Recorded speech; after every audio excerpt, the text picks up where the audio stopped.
अस्सलाम वालेकुम अजीज़ तलबा। अगर आप इस तरह के तमाम लेक्चर्स तरतीब वाइज देखना चाहते हैं तो उसके लिए आप यूट्यूब ओपन करेंगे। यूट्यूब के सर्च बार में आप मैथमेटिक्स सिनेमा टाइप करेंगे और उसको सर्च करेंगे तो आपके पास इस तरह का इंटरफेस आ जाएगा। उसके बाद ये जो मैथमेटिक्स सिनेमा है इसके ऊपर क्लिक करेंगे तो आपके पास इस तरह का इंटरफेस आ जाएगा। होम, वीडियोस और ये तीसरा बटन प्लेलिस्ट का है। आप प्लेलिस्ट पर क्लिक करेंगे तो तमाम वीडियोस आपके पास तरतीब वाइज आ जाएंगी। फॉर एग्जांपल यहाँ पर क्लास 9 है, क्लास 9 के जितने भी चैप्टर अपलोड हुए हैं वो सारे तरतीब वाइज आ जाएंगे। इसी तरह क्लास 10 है, फॉर एग्जांपल अगर आप क्लास 10 का क्वाड्रेटिक कोई है यानी कि फर्स्ट चैप्टर, या अगर आप इसका कोई से प्रैक्टिकल ज्योमेट्री चैप्टर देखना चाहते हैं तो आप प्रैक्टिकल ज्योमेट्री के ऊपर क्लिक करेंगे तो आपके पास तमाम इस तरह के लेक्चर्स तरतीब वाइज आ जाएंगे। तो इस तरह आप तमाम वीडियोस को आसानी से देख सकते हैं। तो आइए अब हम आज का लेक्चर स्टार्ट करते हैं। अस्सलाम वालेकुम अजीज तलबा। एक्सरसाइज 7.3 का क्वेश्चन नंबर 2 है। क्वेश्चन की स्टेटमेंट है identify the closest quadrantal angles between which the following angles lies. यानी कि हमें जो गिवन एंगल हैं हमने फाइंड आउट करना है ये कौन से क्वाड्रेंटल एंगल्स के दरमियान लाई कर रहे हैं। नंबर 1 पर है 156 डिग्री, नंबर 2 है 318 डिग्री, नंबर 3 है 572 डिग्री और नंबर 4 पर है -330 डिग्री। तो क्योंकि यहाँ पर क्वाड्रेंटल एंगल्स का जिक्र है तो सबसे पहले हम क्वाड्रेंट्स को डिफाइन करते हैं।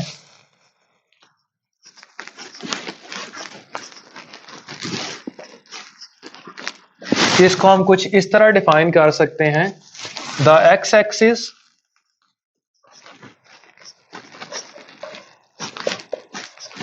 and y-axis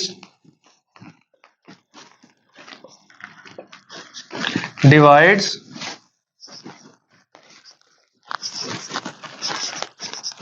the plane in 4 regions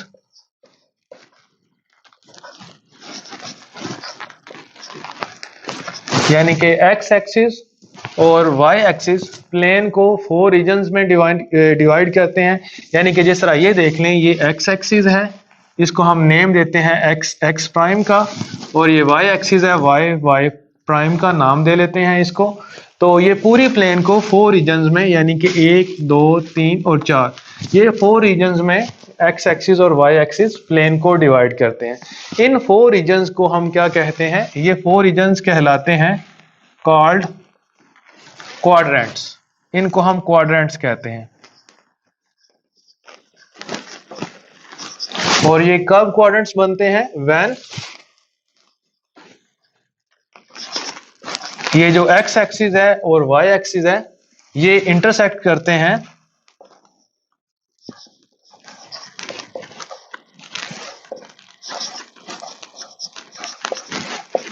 एक दूसरे को, each other at right angle.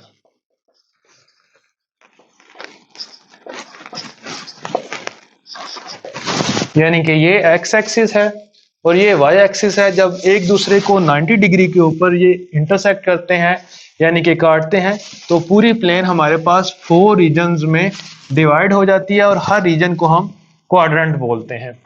और जिस पॉइंट पर ये इंटरसेक्ट करते हैं इस पॉइंट को हम ओरिजिन कहते हैं और इसको O से रिप्रेजेंट करते हैं। तो यहाँ पर हम इसको भी देख लेते हैं कि ओरिजिन को हम कैसे डिफाइन कर सकते हैं। तो यहाँ पर हम आगे लिख लेते हैं the point of intersection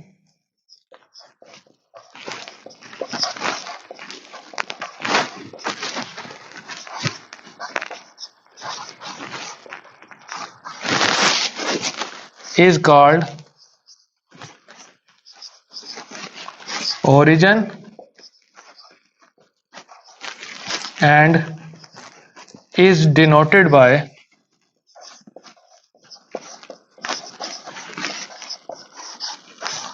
O। यानी कि जिस पॉइंट पर ये x एक्सिस और y एक्सिस इंटरसेक्ट करते हैं इस पॉइंट को हम ओरिजिन कहते हैं और इसको O से रिप्रेजेंट करते हैं। तो अगर हमारे पास क्वाड्रेंट्स की डेफिनेशन आ जाए या ओरिजिन की डेफिनेशन आ जाए तो हम ये लिख देंगे पेपर में। क्वाड्रेंट्स की डेफिनेशन भी आ सकती है और ओरिजिन की डेफिनेशन भी आ सकती है। तो अगर ओरिजिन की भी डेफिनेशन आ जाए तो उसको भी हम ये डेफिनेशन उसके लिए काफ़ी होगी। अब देखें कि एंगल्स कौन से बीच में आते हैं इनके। तो इस क्वाड्रेंट को हम, ये जो फर्स्ट क्वाड्रेंट, इसको हम फर्स्ट क्वाड्रेंट कहते हैं, इस रीजन को। ये फर्स्ट क्वाड्रेंट है, ये सेकंड क्वाड्रेंट है,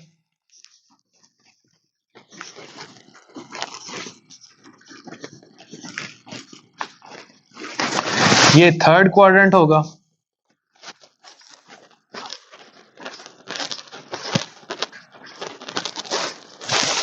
और ये फोर्थ क्वाड्रेंट है।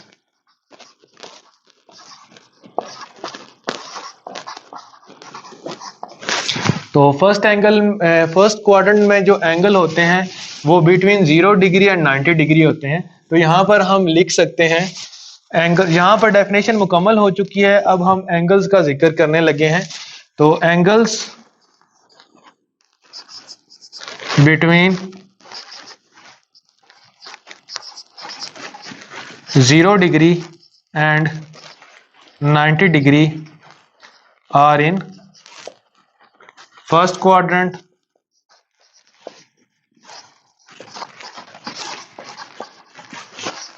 यानी कि 0 और 90 डिग्री के दरमियान जितने भी एंगल्स आते हैं, 0 से थोड़ा सा भी बड़ा एंगल और 90 से थोड़ा सा भी छोटा एंगल, वो फर्स्ट क्वाड्रेंट में होते हैं। यहाँ पर 0 डिग्री और 90 डिग्री शामिल नहीं है, इनके दरमियान वाले एंगल शामिल हैं। इसी तरह एंगल्स बिटवीन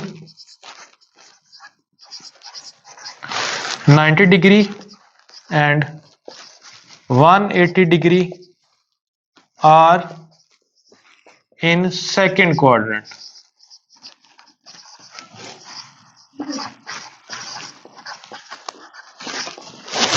यानी कि ये हमारे पास 0 डिग्री होता है, ये हमारे पास 90 डिग्री है।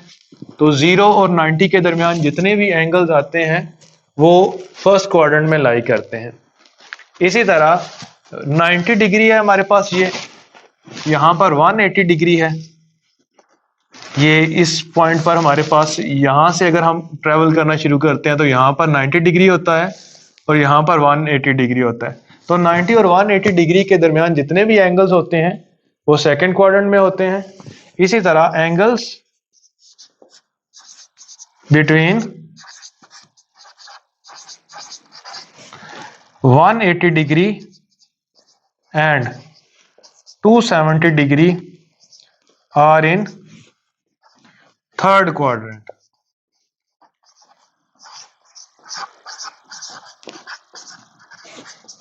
यानी कि ये 180 डिग्री है और ये 270 डिग्री है।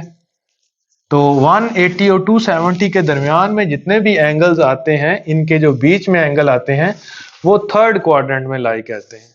इसी तरह angles between 270 degree and 360 degree are in fourth quadrant.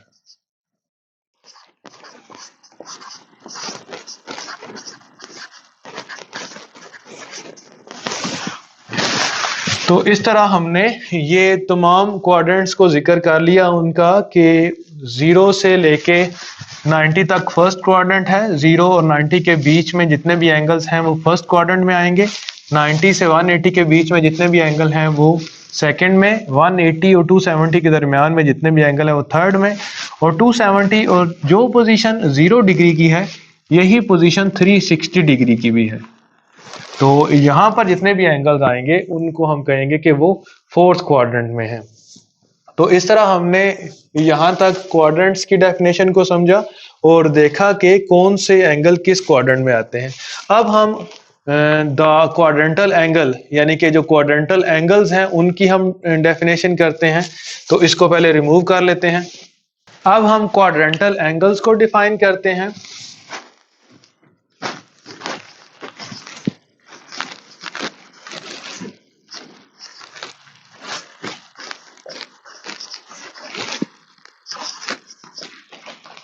सबसे पहले हमने क्वाड्रेंट्स को डिफाइन किया है।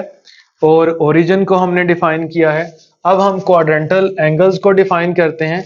तो इसकी डेफिनेशन हम इस तरह कर सकते हैं, if the terminal side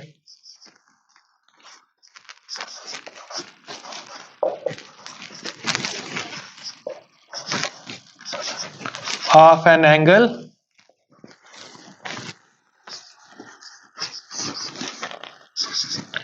in standard position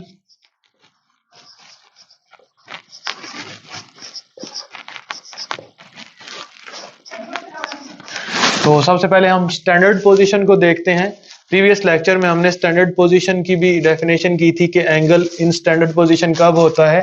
देखें, अगर एक एंगल है, उसका initial arm on positive x axis पर है और उसका वर्टेक्स एट ओरिजिन पर है, देन हम उस एंगल को कहेंगे कि वो इन स्टैंडर्ड पोजीशन में है और उसकी टर्मिनल साइड कहीं पर भी हो सकती है। यानी कि हमारे पास ये वाला एंगल जिसकी इनिशियल साइड यहाँ पर इस तरह है और टर्मिनल साइड उसकी कहीं पर भी अगर लाई कर रही है तो उसको हम कहेंगे वो इन स्टैंडर्ड पोजीशन है। तो यहाँ पर हमने पर्टिकुलर क्वाड्रेंटल एंगल्स की डेफिनेशन करनी है। तो if the terminal side of an angle, ऐसा एंगल जिसकी टर्मिनल साइड और एंगल कैसा है कि वो स्टैंडर्ड पोजीशन पर है, यानी कि उसका जो इनिशियल आर्म है वो पॉजिटिव एक्स एक्सिस के ऊपर है और उसका जो वर्टेक्स है या जो कोना है वो ओरिजिन के ऊपर है। तो ऐसे एंगल की अगर terminal side falls on x axis और Y axis, then it is called quadrantal angle.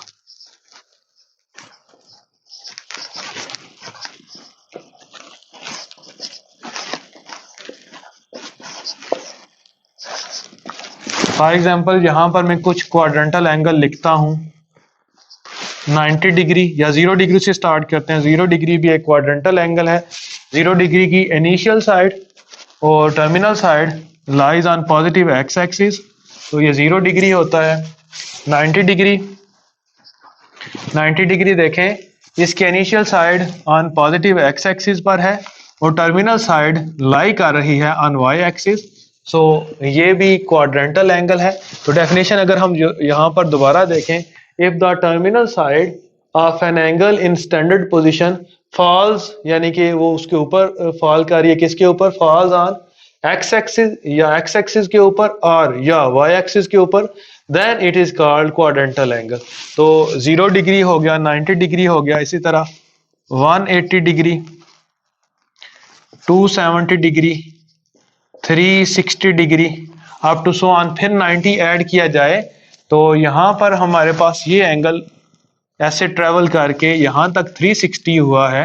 अगर मजीद हम 90 ऐड करते हैं तो 450 डिग्री यहां पर बनेगा, तो 450 डिग्री भी क्वाड्रेंटल एंगल ही कहलाएगा। इसी तरह अगर हम 90 ऐड करते जाते हैं तो बेशुमार क्वाड्रेंटल एंगल्स हमारे पास आते जाते हैं। तो इस तरह हमने क्वाड्रेंटल एंगल्स को भी डिफाइन कर लिया। अब हमने देखना है कि जो हमें गिवन पार्ट्स हैं ये कौन से क्वाड्रेंटल एंगल्स के बीच में लाई कर रहे हैं। तो सबसे पहले हम इस डेफिनेशन जो हमने लिखी है इसको रिमूव करते हैं। नंबर 1 पर है हमारे पास 156 डिग्री। हमने इसको ड्रा नहीं करना, जस्ट ये देखना है कि ये कौन से क्वाड्रेंटल एंगल्स के दरमियान लाई कर रहा है। तो देखें यहाँ पर हमारे पास 0 डिग्री है, इस तरफ आते हुए हमारा यहाँ पर हमारे पास 90 डिग्री बनता है। अगर हम ये प्रोट्रैक्टर की मदद से देखें तो तकरीबन हमारे पास इस तरफ से हमने 0 को काउंट करना है, यहाँ पर 90 होता है, आगे ट्रेवल करते हुए तकरीबन यहाँ पर 156 डिग्री बनता है। ये देखें, ये 156 डिग्री ये हमारे पास सेकंड क्वाड्रेंट था। तो सेकंड क्वाड्रेंट के जो हमारे पास क्वाड्रेंटल एंगल है वो 90 डिग्री और 180 डिग्री है। सो हम यहाँ पर लिख लेंगे द क्लोजेस्ट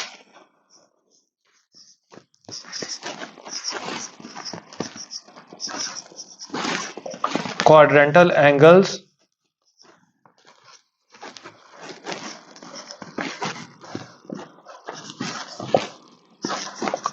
between which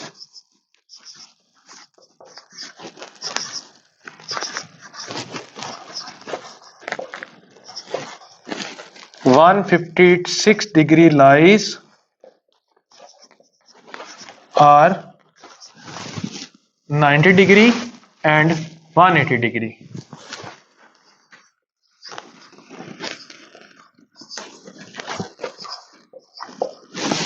इसी तरह इसका हमारे पास सेकंड पार्ट है 318 डिग्री। तो 318 डिग्री को हम देखते हैं, इसको हम रिमूव कर देते हैं। नंबर 2 पर है हमारे पास 318 डिग्री। तो 318 डिग्री के लिए यहां पर हमारे पास 180 डिग्री बना और 180 डिग्री प्लस 138 डिग्री 318 डिग्री बनता है। तो 180 प्लस 138, ये कैसे हमने फाइंड आउट किया देखें। 318 में से अगर 180 माइनस कर दें तो हमारे पास 138 आता है। तो इसका मतलब है हमने 180 से मजीद आगे 138 डिग्री जाना है। तो यहाँ पर जीरो इस तरह करते करते यहाँ पर 90, 100, फिर तकरीबन 138 डिग्री यहाँ पर बनेगा। तो ये हमने ड्रॉ नहीं करना था, जस्ट ये बताना था कि इसके क्लोजेस्ट क्वाड्रेंटल एंगल्स कौन से हैं। तो ये 270 डिग्री और 360 डिग्री है। तो यहाँ पर हम लिखेंगे the closest quadrantal angles between which 318 degree lies are 270 degree and 360 degree. तो इस तरह हमने ये पार्ट भी कंप्लीट कर लिया। नेक्स्ट है हमारे पास 572 डिग्री। इसको हम रिमूव कर देते हैं। नंबर 3 पर है 572 डिग्री। तो देखें जिस तरह हमारे पास ये 0 से लेके 90, फिर 180, फिर 270, फिर 360, फिर 360 में हम अगर 90 ऐड करते हैं तो यहाँ पर हमारे पास जो 90 डिग्री की पोजीशन है 450 डिग्री की भी वही पोजीशन बनेगी। और फिर मजीद हम 90 डिग्री ऐड करते हैं तो जो पोजीशन हमारे पास 180 डिग्री की है 540 डिग्री की भी वही पोजीशन होगी। इसी तरह क्योंकि हमने फिर मजीद अगर हम 90 डिग्री ऐड करें तो ये 630 डिग्री की भी वही पोजीशन होगी जो हमारे पास 270 डिग्री की है। इसी तरह अगर हम मजीद 90 डिग्री इसमें ऐड करें तो 720 डिग्री की भी यही पोजीशन बनती है जो 0 डिग्री की है या 360 डिग्री की है। तो क्योंकि हमारे पास अब ये एंगल आया है 572 डिग्री, तो 572 डिग्री इस क्वाड्रेंट में आएगा 540 यानी कि 540 और 630 के बीच में। तो ये हमारा पास थर्ड क्वाड्रेंट है। सो हम यहाँ पर लिख सकते हैं the closest quadrantal angles between which, ये हमारे पास क्या है 572 degree lies are 540 degree and 630 degree. ये क्वाड्रेंटल एंगल्स हैं, एक 540 डिग्री और दूसरा 630 डिग्री। अगर वो कहें कि 0 और 360 के दरमियान अगर हमने क्वाड्रेंट लेने हैं, मतलब 0 और 360 के दरमियान कौन से क्वाड्रेंटल एंगल है, तो वो 180 और 270 है जिसके बीच में इसकी पोजीशन आ रही है 572 डिग्री की। लेकिन हम इसका आंसर 540 और 630 डिग्री ही मेंशन करेंगे। उसके बाद फोर्थ पर है हमारे पास -330 डिग्री। तो उसके लिए ये हम रिमूव कर लेते हैं। फोर्थ पार्ट है हमारे पास -330 डिग्री। तो जब नेगेटिव हमारे पास एंगल आता है तो हम क्लॉकवाइज चलते हैं। अब क्लॉकवाइज हम रोटेशन लेंगे, यहाँ पर 0 डिग्री है, क्लॉकवाइज आते हुए यहाँ पर हमारे पास -90 डिग्री होता है, यहाँ पर -180 डिग्री और यहाँ पर -270 डिग्री और यहाँ पर -360 डिग्री अगेन। अब क्योंकि हम क्लॉकवाइज आ रहे हैं तो यहाँ पर -270 है, यहाँ पर -360 है, तो -330 डिग्री हमारे पास इस क्वाड्रेंट में लाई करेगा और ये फर्स्ट क्वाड्रेंट है। तो सो यहाँ पर हम लिख सकते हैं the closest quadrantal angles between which -330 degrees lies are ये -270 डिग्री एंड -360 डिग्री भी लिख सकते हैं। लेकिन अगर हम इसको एंटी क्लॉकवाइज देखते हैं ऐसे, यानी कि घड़ी के मुखालिफ सिमत में, फिर ये जो एंगल है -330 डिग्री, ये लाइज करता है बिटवीन 0 डिग्री एंड 90 डिग्री। लेकिन क्योंकि ये नेगेटिव एंगल था तो इसके लिए -270 और -360 ज्यादा बेहतर आंसर होता, लेकिन बुक में इसका आंसर 0 डिग्री और 90 डिग्री के बीच में दिया गया है। उसकी वजह यह है कि क्योंकि ये -330 इस क्वाड्रेंट में लाई करता है और ये क्वाड्रेंट अगर हम एंटी क्लॉकवाइज देखें तो वो 0 और 90 डिग्री के बीच में आता है। तो इस तरह इसका ऐसे लिख दिया जाए तो भी ठीक है, या बुक के मुताबिक ऐसे लिख दिया जाए तो भी ठीक है, दोनों आंसर हमारे पास ठीक होंगे। तो इस तरह हमने ये क्वेश्चन कंप्लीट कर लिया। जो नेक्स्ट क्वेश्चन है उसमें भी हमने क्लोजेस्ट क्वाड्रेंटल एंगल्स के बीच में हमने देखना है कि हमारा जो गिवन एंगल है वो कौन से क्वाड्रेंटल एंगल्स के दरमियान लाई कर रहा है, लेकिन उसमें हम रेडियंस में एंगल को देखेंगे।